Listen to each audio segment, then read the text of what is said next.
Thank you, Liz. If you're looking to get in the Halloween spirit and you're looking to get lost this weekend, we have found the perfect thing for you. Oh, yeah, that's right. It's called the Maize Maze. And, of course, the first part, maize, meaning corn.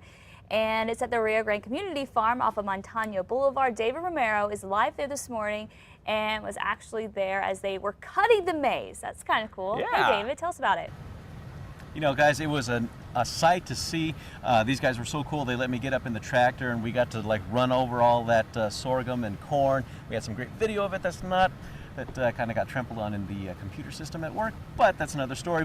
But we had some great video that we got this morning going in and out of the maze. We're going to talk to Jamie Phillips this morning, who's going to tell us a little bit about how this all came about. How did this come about, Jamie? Well, Rio Grande Community Farm has been doing this for about 16 years. So it's a tradition here in the valley. And this year we planted as usual. We knew we were going to have less water, but we didn't know what the results were going to be. The monsoon season was great, and it really did help. We planted drought-resistant corn and surrounded it with a field of sorghum. And we weren't so amazed with the corn results. In parts, it has been good, but we ended up cutting it into the sorghum because that's what grew tall and turned out to make a decent maize. Awesome. And take a look at some of that video that's hopefully on the screen right now, and you can see how creepy it looks. How hard is this maze to navigate through? You know, it is definitely easy to get lost. I think if you bring your bring your GPS or something, you could get through it all right. But most folks get lost a little bit. So. And it's a really cool thing that happens with all the produce or whatever you want to call it that's left here. What does that benefit after this is all said and done? Yeah, so well, this is our cover crop in effect.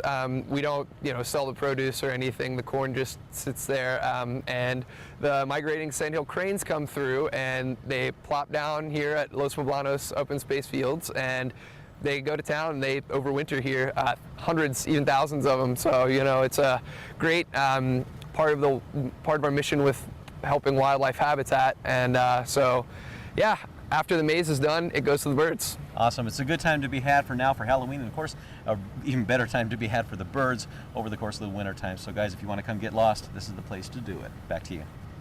All right, by the way, the farm is 1 mile west of 4th Street on Montano. Costs $5 to get in. You can go on Fridays from 3 to 7 and on weekends from 9 a.m. to 7. By the way, bring a flashlight or bring like a cell phone, a walkie-talkie. Yeah, cell phone, walkie-talkie. Make sure you don't go with anybody you're not too sure about, because I remember when this one here first came to New Mexico, he's like, hey, let's go to the corn maze. And I remember sitting there. I get there, it's dark, it's about to close. Well, yeah, we got there a little late too. And I was like, do I know this guy well enough to be by myself in a maze? cornfield? I don't know. Alone with Matt Morrow in the maze. Scary. Ladies always say there's nobody better to get lost in a maze with than Matt Morrow. I didn't say that.